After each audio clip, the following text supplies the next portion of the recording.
ಯಾರಕ್ಕ ಇವಾಗ ಅವನು ಕೊಡ್ಸಿಲ್ಲ ಅಂದ್ರೆ ನಿನ್ಗೇನು ಕಷ್ಟ.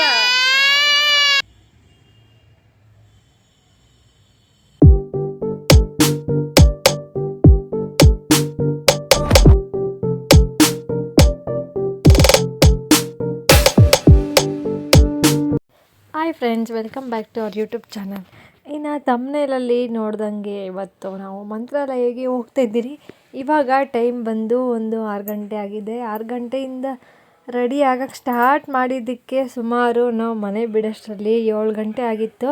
ಇನ್ನು ನಮ್ಮ ಮನೆಯವರು ರೆಡಿಯಾಗಿ ಸೆಲ್ಫೀಸ್ ತಗೊತಿದ್ದೆ. ನಾನು ಅದನ್ನು ಗೊತ್ತಿಲ್ದಿರೆ ರೂಮಿಂದ ಶೂಟ್ ಮಾಡ್ತಾಯಿದ್ದೀನಿ. ಇನ್ನು ನಾನಂತೂ ರೆಡಿ ಆಗಿದ್ದಾಯಿತು. ಇನ್ನು ಚಳಿ ಆಗ್ಬೋದು ಹೊರಗಡೆ ಹೋಗ್ಬೇಕಾದ್ರೆ ಅಂತೇಳಿ ಈ ಜಾಕೆಟ್ನ ಹಾಕ್ಕೊತಾ ಇದ್ದೀನಿ. ಇನ್ನು ಇದನ್ನು ಸುಮಾರು ತಗೊಂಬಂದು 4 ವರ್ಷ ಆಗಿದೆ. ನಾನು 1-2 ಸರಿ ಯೂಸ್ ಮಾಡಿದ್ದೀನಿ ಅಷ್ಟೇ. ಇದನ್ನು ಜಾಸ್ತಿ ಯೂಸ್ ಮಾಡೋಕ್ಕೆ ಹೋಗಲ್ಲ. ಎದ್ಬಿಟ್ಟವನೇ ಶಶಿಕ್ರ.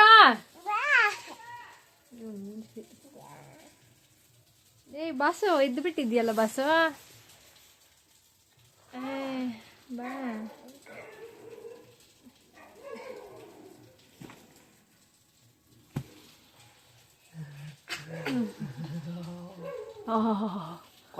ನಿಮ್ಮ ಅಪ್ಪನ ಕಿವಿ ಹಿಂಡಿ ಹಿಂಡಿ ಹಿಂಡಿ.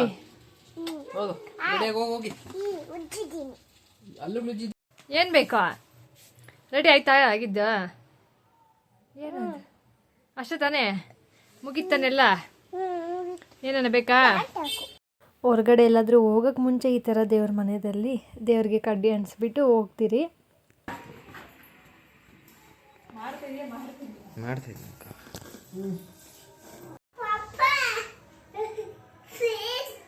ಕಜ್ಜಿಕಾಯಿ ಮುದ್ದಿ ಕಜ್ಜಿಕಾಯಿ.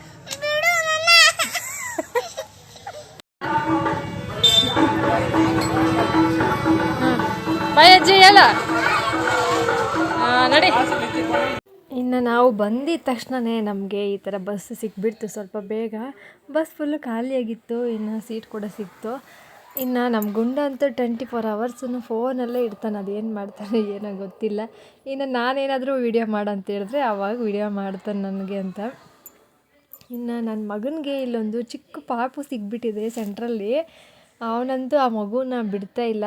ಅವಳು ಈ ಕಡೆ ಅವನ್ನ ಕೂರಕ್ಕೆ ಬಿಡ್ತಾ ಇಲ್ಲ, ಇವನು ಆ ಮಗುನ ಕೂರಕ್ಕೆ ಬಿಡ್ತಾ ಇಲ್ಲ. ಇಬ್ಬರು ಫುಲ್ಲು ಆಟ ಆಡ್ಕೊಂಡು ಬರ್ತಾಯಿದ್ದಾರೆ. ಇನ್ನು ಜಾಸ್ತಿ ವೀಡಿಯೋ ಮಾಡಿದ್ರೆ ಫುಲ್ಲು ಲೆಂತ್ ಆಗಿಬಿಡುತ್ತೆ ಅಂತೇಳಿ ಜಾಸ್ತಿ ವೀಡಿಯೋ ಮಾಡೋಕ್ಕೆ ಹೋಗಿಲ್ಲ. ಇನ್ನು ಅದಾದಮೇಲೆ ನಾವು ಬೆಳಗ್ಗೆ ಬಂದು 8 ಗಂಟೆಗೆ ಮಂತ್ರಾಲಯಕ್ಕೆ ರೀಚ್ ಆಗಿದ್ದೀರಿ. ಇನ್ನು ನಾವು ಯಾವಾಗಲೂ ಬಂದಿದ್ದ ತಕ್ಷಣ ಇಲ್ಲಿ ಆರ್ಚ್ ಪಕ್ಕದಲ್ಲಿರೋ ಒಂದು ಇದರಲ್ಲೇ ನಾವು ರೂಮ್ ತಗೊಳೋದು. ಬಂದಿದ್ದ ತಕ್ಷಣ ಈ ಥರ ರಾಯರ ದರ್ಶನ ಕೊಟ್ಟರು. ಇನ್ನು ಇದರೊಳಗಡೆ ಫುಲ್ಲು ರಾಯರದೇ ಫೋಟೋಗಳು ಹಾಕಿರ್ತಾರೆ. ಲಾಸ್ಟ್ ಟೈಮ್ ಬಂದವಾಗ ಕೆಳಗಡೆನೇ ರೂಮ್ ಸಿಕ್ಕಿತ್ತು. ಇನ್ನು ಈ ಸರಿ 2nd ಫ್ಲೋರಲ್ಲಿ ಸಿಕ್ತು. ರೂಮ್ ಅಂತೂ ನೀಟಾಗಿತ್ತು. ಬಟ್ ಅಷ್ಟೊಂದು ಕಂಫರ್ಟಬಲ್ ಅನಿಸಲ್ಲ ಇಲ್ಲಿ, ಆದರೂ ಪರವಾಗಿಲ್ಲ. ಇನ್ನು ಹಳೇದೊಂದು ಟಿ ವಿ ಹಾಕಿದ್ದಾರೆ ಇಲ್ಲಿ ಗೋಡೆ ಪಕ್ಕದಲ್ಲಿ. ಇನ್ನೊಂದೇ ಒಂದು ಮಿರರ್ ಇಟ್ಟಿದ್ದಾರೆ. ಇನ್ನು ನಾವೆಲ್ಲ ಲಗೇಜ್ ಎಲ್ಲ ತಗೊಂಡು ಬಂದು ಇನ್ನು ಸ್ವಲ್ಪ ಬೇಗ ಫ್ರೆಶ್ ಅಪ್ ಆಗಿ ಹೋಗೋಣ ಅಂದರೆ ನಮ್ಮ ಮನೆಯವರು ನೀನು ಇಲ್ಲೇ ರೆಡಿ ಆಗು, ನಾವು ಅಲ್ಲಿ ಸ್ನಾನ ಮಾಡ್ತೀರಿ ಅಂತ ಹೇಳಿದ್ರು. ಸರಿ ಆಯಿತು ಅಂತೇಳಿ ಇಲ್ಲೇ ನಾನು ರೆಡಿ ಆಗಿದ್ದಾಯಿತು. ಓಹೋ, ಆ ನದಿನಲ್ಲಿ ನೀರೇ ಇಲ್ಲ ಸರಿಯಾಗಿ. ಯಾರ ಬಂದಿದ್ನಲ್ಲ ಅವನು ಆವಾಗ? ಇದು 2ನೇ ಸರಿ ಅವನು ಅವಾಗ ನೀರೇ ಇರಲಿಲ್ಲ. ಸುಮ್ಮನೆ ಇರಲ್ಲ ಯಾವತ್ತೇ. ನೀವೆಲ್ಲಿ ರೆಡಿ ಆಗಲ್ಲ?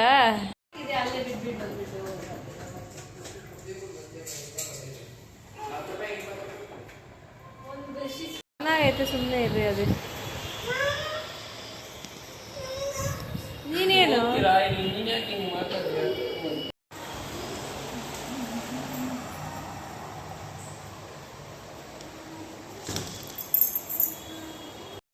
ಇನ್ನು ನಾನಂತೂ ಲಾಸ್ಟ್ಗೆ ಇಲ್ಲೇ ರೆಡಿ ಆಗಿದ್ದಾಯಿತು.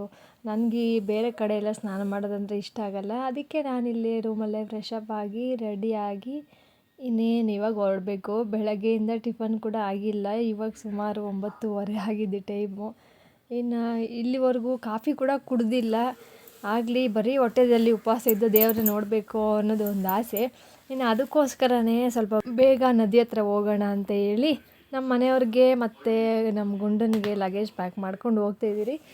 ಇನ್ನು ನನ್ನ ಮಗಂದು ಕೂಡ ಸ್ನಾನ ಎಲ್ಲ ಇಲ್ಲೇ ಮುಗಿಸಿ ರೆಡಿ ಮಾಡಿ ಅವನ್ನ ಕರ್ಕೊಂಡು ಹೋಗ್ತಾಯಿದ್ದೀನಿ. ಅಲ್ಲಿ ಮತ್ತೆ ಕಷ್ಟ ಆಗಿಬಿಡುತ್ತೆ ಹಾಕೋದು ಅವನಿಗೆಲ್ಲ ನಾನು ಬಿಸಿಲಲ್ಲಿ ಅಂತ. ಅಲ್ಲಿ ನೀರು ಚೆನ್ನಾಗಿಲ್ಲ ಏನು ಮಾಡೋದ, ಅದ್ರಾಗೆ ಮಾಡೋದ.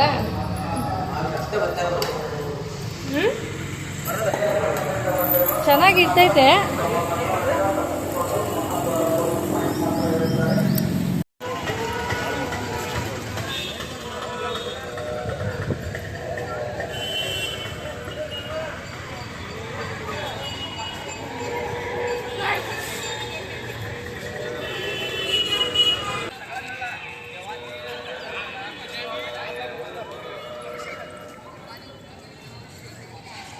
ಅಂತೂ ಈ ಬಿಸಿಲಲ್ಲಿ ಇವಾಗ ನಾವು ಈ ನದಿ ಹತ್ರ ಬಂದಿದ್ದೀರಿ. ತುಂಬಾ ಬಿಸಿಲು ಬೀಳ್ತಾಯಿದೆ ಇಲ್ಲಿ ಜಾಸ್ತಿ. ನನಗಂತೂ ಕಣ್ಣುಗಳು ತಿರುಗ್ತಾ ಇದೆ ಹಂಗೆ. ಊಟ ಇಲ್ಲ, ಬೆಳಗ್ಗೆಯಿಂದ ಕಾಫಿ ಇಲ್ಲ. ಊಟ ಇಲ್ಲ ಅಂದರೂ ಪರವಾಗಿಲ್ಲ, ಒಂದು ಕಪ್ ಕಾಫಿ ಆದರೂ ಕುಡಿದ್ಬಿಟ್ಟಿದ್ರೆ ನನಗೊಂಥರ ಸಮಾಧಾನ ಆಗ್ತಾಯಿತ್ತು.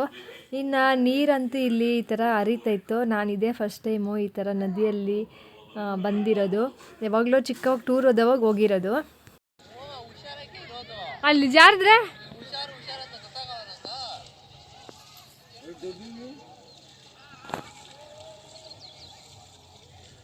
ನೋಡಿ ಎಷ್ಟೊಂದು ಫಿಶ್ಗಳೈತಲ್ಲೇ ಗುಂಡ, ಜಾಸ್ತಿ ಐತೆ ಫುಲ್ಲು.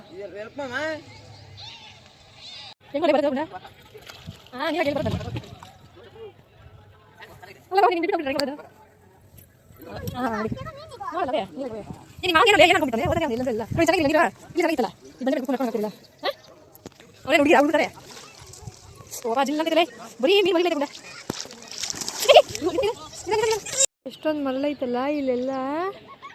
ಅಪ್ಪ ನೀನು ಆಡ್ತಿ ಮಗನ ಜೀವನಾಗ, ನೀನು ಆಡ್ತೀಯಾ? ಬೇಡಮ್ಮ, ನೀರಲ್ಲಿ ಆಡ್ದೆ ನೆಗಡಿ ಬರ್ತಿತ್ತು.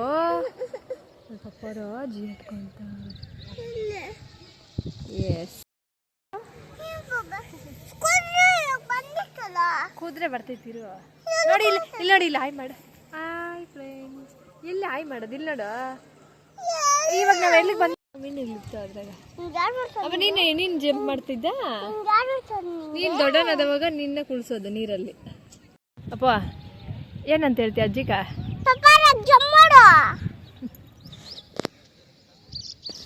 ಯಾರು ಜೋರಾಗಿ ಭಯ? ನಾನು ಹಿಂಗ ಭಯ, ನಾನು ಹಿಂಗ ಕಾನು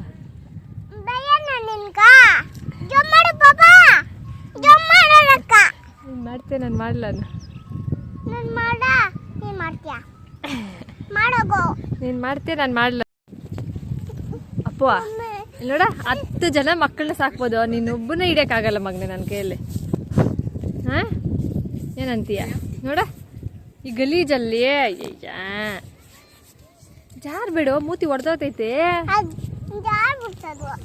ಮಡ್ಚ್ಕೊಂಡ್ ಬಿಟ್ಟವನೆ ಆಲ್ರೆಡಿ. ಅಲ್ಲ ನೋಡ, ಫುಲ್ ಖುಷಿ ಅಲ್ಲ.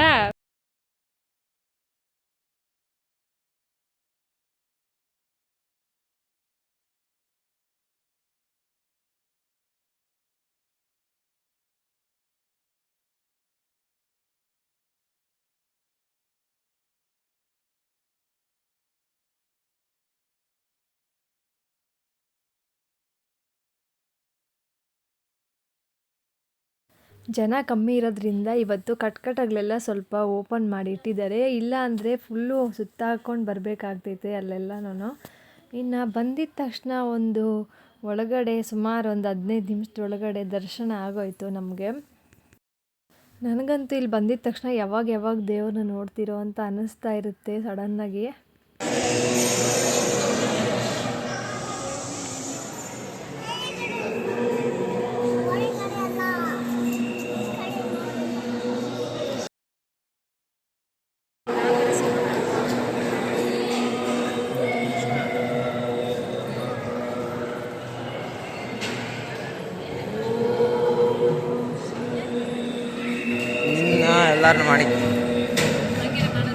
ಇನ್ನು ದರ್ಶನ ಎಲ್ಲ ಮುಗಿಸ್ಕೊಂಡು ಪ್ರಸಾದ ತೊಗೊಂಬರಕ್ಕೆ ಹೋಗಿದ್ದಾರೆ ನಮ್ಮ ಮನೆಯವರು. ನಾನು ಮತ್ತು ಗುಂಡ ಹೊರಗಡೆ ರೂಮ್ ಹತ್ರ ಹೋಗೋಕ್ಕೆ ಹೊರಡ್ತಾ ಇದ್ದೀರಿ. ಇನ್ನು ಹತ್ರ ಯಾವುದಾದ್ರೂ ಹೋಟ್ಲಿದ್ರೆ ಅಲ್ಲಿ ಊಟ ಮಾಡಿಕೊಂಡು ಹೋಗಬೇಕು. ಹೋಟ್ಲಲ್ಲಿ ಏನಾದರೂ ಬೇಗ ಊಟ ಸಿಗಲಿಲ್ಲ, ಪಾರ್ಸಲ್ ಕೊಡ್ತಾರಂತ ಹೇಳಿದ್ರೆ ಇನ್ನು ತಗೊಂಡೋಗಿ ರೂಮಲ್ಲಿ ತಿನ್ಕೊಬೇಕಾಗತ್ತೆ. ಬಿಸಿಲಂತೂ ತುಂಬಾ ಸುಡ್ತಾ ಇದೆ. ಇವಾಗ ಇನ್ನೂ ಟೈಮ್ 10:30 ಅಷ್ಟೇ ಆಗಿರೋದು. ಬಟ್ ಇಲ್ಲಿ ಏನಂದರೆ ಸುಮಾರು ಒಂದು ಗಂಟೆ 2 ಗಂಟೆಯಲ್ಲಿ ಉರಿ ಬಿಸಿಲು ಬೀಳೋ ಥರ ಆಗ್ತಾಯಿದೆ. ನಾನಂತೂ ಸ್ವೆಟ್ಟರು ಅದು ಇದೆಲ್ಲ ತೊಗೊಂಡು ಬಂದಿದ್ದೆ, ನನ್ನ ಮಗನಿಗೆ ಕ್ಯಾಪ್ ಎಲ್ಲ ತೊಗೊಂಬಂದಿದ್ದೆ, ಫುಲ್ ಚಳಿ ಆಗುತ್ತೆ ಅಂತೇಳಿ. ಬಟ್ ಇಲ್ಲಿ ಚಳಿನೇ ಆಗ್ತಾಯಿಲ್ಲ. ಇನ್ನು ನಮ್ಮ ಮನೆಯವರು ಹೋಟ್ಲಿಗೆ ಹೋದರು. ನಾನು, ಗುಂಡ ಮತ್ತು ನನ್ನ ಮಗ ರಾಯನ್ 3 ಜನನೂ ರೂಮಲ್ಲಿ ಬಂದ್ವಿ. ರೂಮಲ್ಲಿ ಬಂದು ಸ್ವಲ್ಪ ಕಿಟಕಿ ಅದೆಲ್ಲ ತೆಗೆದು ಆರಾಮಾಗಿ ಕುತ್ಕೊಂಡಿದ್ದೀರಿ. ಇನ್ನು ಅಷ್ಟರಲ್ಲಿ ನಮ್ಮ ಮನೆಯವರು ಊಟ ಎಲ್ಲ ತೊಗೊಂಡು ಬರ್ತಾರಂತೇಳಿ ಕೂತ್ಕೊಂಡು ವೆಯ್ಟ್ ಮಾಡ್ತಾಯಿದ್ದೀರಿ. ಬಿಸಿ ಆಗ್ತಿತ್ತಮ್ಮ, ಫುಲ್ಲು ಬಿಸಿ ಆಗ್ತಿತ್ತಲ್ಲ. ನಮ್ಮ ಮನೆಯವರು ಇನ್ನು ರೈಸ್ ತೊಗೊಂಬರ್ದಿರ ಪೂರಿ ತೊಗೊಂಬಂದಿದ್ದಾರೆ. ನನಗಂತೂ ರೈಸ್ ಇದ್ರೇ ಯಾವಾಗಲೂ ಎಲ್ಲಿಗೋದ್ರೂ.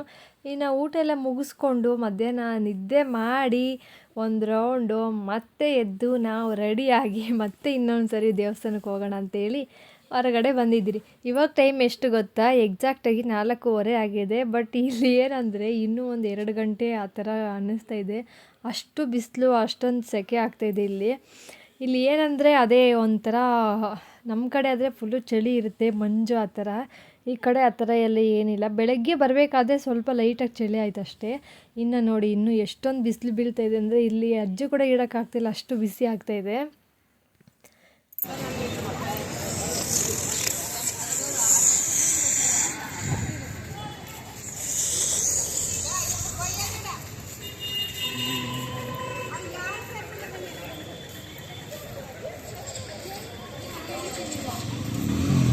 कैमरामैन जल्दी फोकस करो. ಲಾಸ್ಟ್ ಟೈಮ್ ಬಂದವಾಗ ನಮ್ಮ ಗುಂಡನ್ನ ಜಾಸ್ತಿ ವೀಡಿಯೋಸ್ ಹಿಡ್ದಿಲ್ಲ ಅಂತೇಳಿ ಈ ಸರಿ ನಾನೇ ಜಾಸ್ತಿ ವೀಡಿಯೋದಲ್ಲಿ ಕಾಣಿಸ್ಬೇಕು ಅಂತೇಳಿ ಅವನು ಫಸ್ಟೇ ನನಗೆ ಆರ್ಡ್ರ್ ಮಾಡಿದ್ದಾನೆ. ನನಗಂತೂ ಒಂಥರ ಏನೋ ಅವ್ನು ಹೇಳಿದ್ದಕ್ಕೆ ಒಂಥರ ಸಿಲ್ಲಿಯಾಗಿ ಅನ್ನಿಸ್ತು. ಆಯಿತು ಬಿಡ್ಗೊಂಡ, ಸರಿ ನಿನ್ನನ್ನೇ ಜಾಸ್ತಿ ವೀಡಿಯೋ ಮಾಡ್ತೀನಿ ಅಂತ ಹೇಳಿದ್ರೆ ಅವನು ಫೋನ್ ನನ್ನ ಕೈ ಕೊಟ್ಬಿಟ್ಟು ಎಲ್ಲೋ ಕೂತ್ಕೊಂಡಿದ್ದಾನೆ ಅಂತಲೇ ಗೊತ್ತಿಲ್ಲ. ಅವ್ನ ಪಾಡಿಗೆ ಅವನು ಏನೋ ಮಾಡ್ಕೊತ ಇರ್ತಾನೆ. ಇನ್ನು ಬರೀ ಅಲ್ಲಿ ಹಸುಗಳು ಅದನ್ನೆಲ್ಲ ನೋಡಿ ನನ್ನ ಮಗ ದೂರದಿಂದನೇ ಖುಷಿ ಪಡ್ತಾನಂದರೆ ಅವನಿಗೆ ಅಲ್ಲಿ ಹತ್ರನೇ ಹೋಗಿ ಮುಟ್ಟಿ ನೋಡಬೇಕು ಅದನ್ನು. ಅದು ಒದೆಯುತ್ತೋ ತಳ್ಳಿಬಿಡುತ್ತೋ ಅನ್ನೋದು ನನಗೊಂಥರ ಭಯ ಅಲ್ಲಿ. ನಾನಂತೂ ಹತ್ರನೇ ಹೋಗ್ತಾ ಇಲ್ಲ. ಬಟ್ ಅವನಿಗೇನಂದರೆ ಏನೋ ಒಂಥರ ಖುಷಿ, ಹತ್ರ ಹೋಗಬೇಕು, ಹತ್ರದಿಂದ ನೋಡಬೇಕು, ಮುಟ್ಟಿ ನೋಡಬೇಕು ಅನ್ನೋದು ಖುಷಿ ಅವನಿಗೆ. ಇನ್ನು ಅಲ್ಲೆಲ್ಲ ಜನಗಳೆಲ್ಲ ಇರೋದ್ರಿಂದ ನಾನು ಏನು ಮಾಡಲ್ಲ ಬಿಡು ಅಂತೇಳಿ ಅಲ್ಲೇ ನಿಲ್ಸಿದ್ದೀನಿ ಪಕ್ಕದಲ್ಲಿ.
ಎಲ್ಲ ಕದ್ಬೂಸ್ಟ್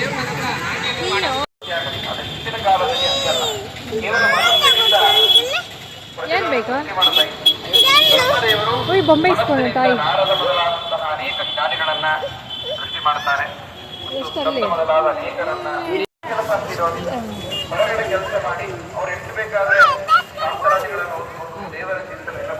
ಅವನು ಫುಲ್ ಖುಷಿ ಆಗೋಯ್ತು.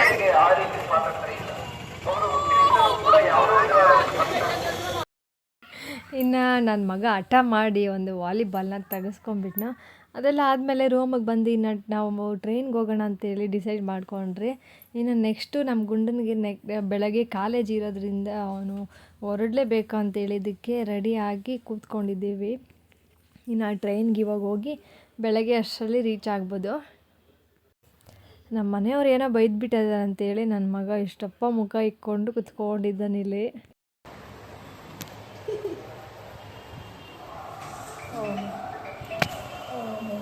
ಬೇಡ ಬಿಡ. ಇದೇನಿದೆ ಅಪ್ಪ ಕಣ್ಮೂತಿ ಇಷ್ಟುದ್ದ ಬಂದ್ಬಿಟ್ಟಿದೆ ಬುಜ್ಜಿ. ಅಪ್ಪೋ ಬೈದ್ಬಿಟ್ನಾ ಪಪ್ಪ? ಹೋಗ್ಲಿ ಬಿಡಮ್ಮ. ನೋಡಿ ಎತ್ಕೊಂತೀನಿ ಬಾ. ಕೇಳ್ತ ಬಾ ಎತ್ಕೊಂತೀನಿ.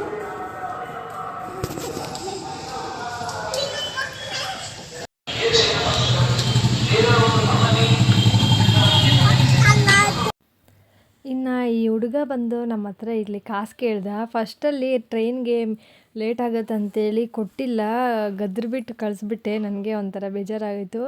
ಬಟ್ ನನ್ನ ಮಗ ಏನಂದರೆ ಅವ್ನಿಗೇನು ಕೊಟ್ಟಿಲ್ಲ ಅಂತೇಳಿ ನನಗೆ ಮಖಕ್ಕೆ ಹೊಡೆದಂಗೆ ಹೇಳ್ದ. ಅವ್ನಿಗೇನು ಕೊಟ್ಟಿಲ್ಲ ನೀನು ಅಂತೇಳಿ ಅವನು ಬೇಜಾರು ಮಾಡ್ಕೊಂಡಿದ್ದು ನೋಡಿ ಮತ್ತೆ ಆ ಹುಡುಗನ್ನ ಹುಡ್ಕೊಂಡು ಬಂದು ಅವನಿಗೆ ಕಾಸು ಕೊಟ್ಬಿಟ್ಟು ಬಂದ್ರಿ. ಅಷ್ಟೊಂದು ಹಠ ಮಾಡಿದ್ದಾನೆ ಅವನು. ನೀವೇನು ಕೊಟ್ಟಿಲ್ಲ ಅಂತ ಅವನು ಹೇಳಿದ್ದು ನೋಡಿ ನನಗಂತೂ ತುಂಬಾ ಬೇಜಾರಾಗ್ಬಿಡ್ತು. ಯಾರಿಗೆ ಕೊಡ್ಬೇಕು ಊಟ? ಅಣ್ಣಕ್ಕ? ಹಾಂ, ಅವ್ನು ತಿಂತಾನೆ ಬಿಡು. ಇವಾಗ 10 ರೂಪೀಸ್ ಕೊಟ್ಟಿದ್ದೀನಿ, ಅಲ್ಲಿ ತಿಂತಾನೆ ಊಟ. ಸರಿನಾ? ಊಟ ಐತಮ್ಮ. ಅವ್ರ ಮಮ್ಮಿ ಆಗ್ತಲ್ ಬಿಡು. ಅವ್ನಿಗೆ ಊಟ ಕೊಡ್ಬೇಕಾಗಿತ್ತಂತೆ. ಅಲ್ಲಡ ಊದ್ಕೊಂಡಿರೋದು ಅವನ.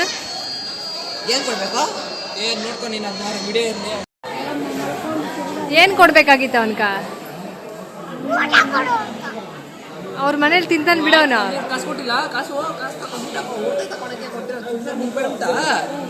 ಮನೇಲಿ ತಿಂತಾನೆ ಬಿಡೋನ್ ಊಟ. ಹಂಗೆಲ್ಲ ಮಾತಾಡ್ಬಾರ್ದು. ಅಮೌಂಟ್ ಕೊಟ್ಟಿಲ್ಲ ಇವಾಗ.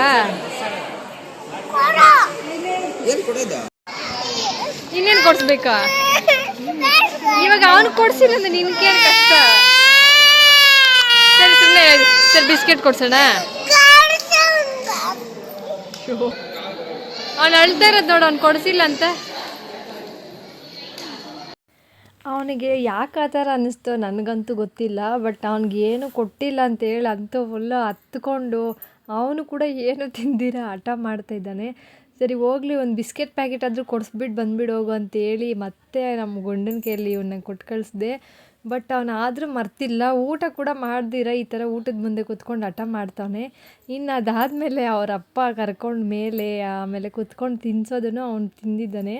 ನನಗಂತೂ ನಿಜವಾಗ್ಲೂ ತುಂಬಾ ಬೇಜಾರಾಗ್ತಾಯಿತ್ತು. ನಾನು ಫಸ್ಟೇ ಕೊಟ್ಟಿದ್ರೆ ಇವನು ಕೋಪ ಮಾಡ್ಕೊತಾ ಇರಲಿಲ್ಲೇನೋ ಅಂತೇಳಿ. ಇನ್ನು ಊಟ ಎಲ್ಲ ಮುಗಿಸಿದಾದ್ಮೇಲೆ ಇನ್ನು ಅವನ್ನ ಸ್ವಲ್ಪ ಸಮಾಧಾನ ಮಾಡಿ ನಿದ್ದೆ ಮಾಡಿಸ್ಬೇಕು. ಬಟ್ ಮಕ್ಕಳು ನಮಗಿಂತ ಸೂಕ್ಷ್ಮವಾಗಿ ಎಲ್ಲನೂ ಅರ್ಥ ಮಾಡ್ಕೊತಾರೆ. ನಾವೇ ಅದನ್ನೆಲ್ಲ ಗಮನಿಸೋಕೆ ಹೋಗಲ್ಲ.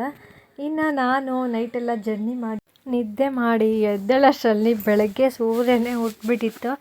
ಇನ್ನು ಟ್ರೈನಲ್ಲಿ ಬರಬೇಕಾದ್ರೆ ವ್ಯೂ ಅಂತೂ ತುಂಬಾ ಚೆನ್ನಾಗಿತ್ತು. ಇನ್ನು ಅದನ್ನು ನಾನು ಮಿಸ್ ಮಾಡ್ಕೊಂಡಿರೋ ಕ್ಯಾಪ್ಚರ್ ಮಾಡಿದ್ದೀನಿ. ಇನ್ನು ಅದಾದಮೇಲೆ ನಾವು ಇಲ್ಲಿ ರೀಚ್ ಆಗಿ ಮತ್ತೆ ಟ್ರೈನಿಂದ ಮನೆಗೆ ಹೋಗೋಷ್ಟರಲ್ಲಿ ಸುಮಾರು ಒಂದು 9 ಗಂಟೆ 10 ಗಂಟೆ ಆಗುತ್ತೆ. ಇನ್ನು ಈ ವಿಡಿಯೋನ ಇಲ್ಲಿಗೆ ಎಂಡ್ ಮಾಡ್ತೀನಿ. ಇನ್ನು ನೆಕ್ಸ್ಟ್ ವಿಡಿಯೋ ಬರೋವರೆಗೂ ವೆಯ್ಟ್ ಮಾಡಿ ಅಂತ ಹೇಳ್ತೆ ಎಲ್ಲರಿಗೂ ಟೇಕ್ ಕೇರ್, ಬಾಯ್.